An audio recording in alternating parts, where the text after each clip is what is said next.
Have you ever looked up and wondered, is there anybody else out there?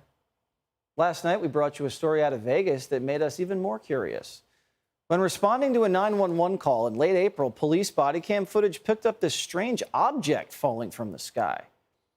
Neither cops or eyewitnesses had any idea what the little green flashing triangle was. But it's not just what people saw, it's also what they heard.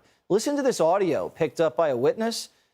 It says this came from a neighborhood Ring doorbell cam.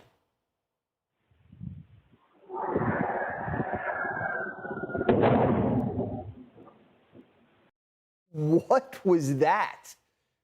And now listen to this eyewitness explain what happened next. I hear something fall from the sky. I turn around. The only thing I see is a big light falling from the sky. And moments after, I feel a big impact and a bang, sort of like a big impact. It was sort of like a shock wave, like an out-of-body experience. So to say, when I tried to look at the object, it was all blurry, not my vision, but only the backyard area. And I hear thousands of footsteps around me. So it wasn't just footsteps he heard. This kid says he witnessed an alien invasion. The only thing I can see in the backyard is a tall creature, probably around 8-10 feet tall, very thin. He was a gray-greenish color. And when I looked at it in the eyes, my body just froze. He has a weird-looking feet and a big face and eyes, and you can see a big mouth. And I could hear his loud, deep breathing, and I could see his stomach moving. He would just stare at me. Seconds later, I could start moving again. Did aliens touch down in Vegas? Or are we getting punked? Now, this incident is fresh off the heels of what we reported last night. Several whistleblowers have contacted Michael Schellenberger, saying that the U.S. government's in possession of 12 alien spacecrafts. 12. Alien incidents have been reported for decades. My next guest, Tom Reed, says he encountered a UFO in the Berkshire Mountains back in '69. It's called the Reed Incident, and it's the first UFO incident archived to be historically true. Joining me now is Tom Reed, alongside former aerospace engineer and author Mike Barra. All right, before we get to your story, I want to just ask Mike, tell us your interpretation of this Las Vegas incident. Well, it's pretty interesting. That green light strikes me as what they call a bolide or a meteor that is, like a shooting star that's very low. And these things, they can airburst, they can explode. So that would account for the sound. If it hit the ground, and there are some people that say the ground actually shook, then what makes me curious is why hasn't anybody gone out to the site? Why haven't any even geologists gone out there and retrieved pieces of the thing? Because there will be pieces left.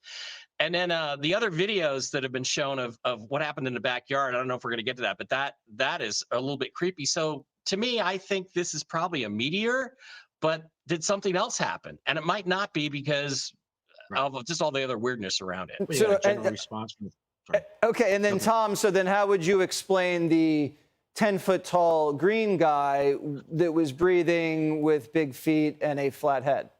Well, I don't know if we have enough information to really make a call on that, but we have a genuine response from the individuals involved. We got the officer's body cam footage. Yeah. That also verified a lot. We've got the 911 operators who also seemed to be very in tune with what was happening. It wasn't dismissed. And so when you couple this with the footage you're showing right now, I don't think you can deny that something took place, something happened. Were there any similarities between this and what you encountered in '69?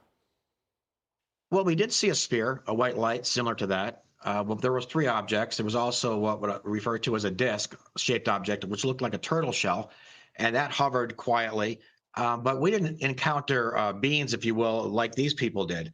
We were kind of in awe and kind of fixated or frozen, if you will, onto the object we saw, which I believe from what I saw earlier, they felt the same way. They were kind of frozen too and just kind of captivated or stared at the being, if you will. So there are some similarities. I think that the behavior was very similar to how we felt, if that helps. And Mike, you're now hearing people coming forward, our journalist friend, Mike, who says 12 alien spacecraft, U.S. government's in possession of. What kind of development is this?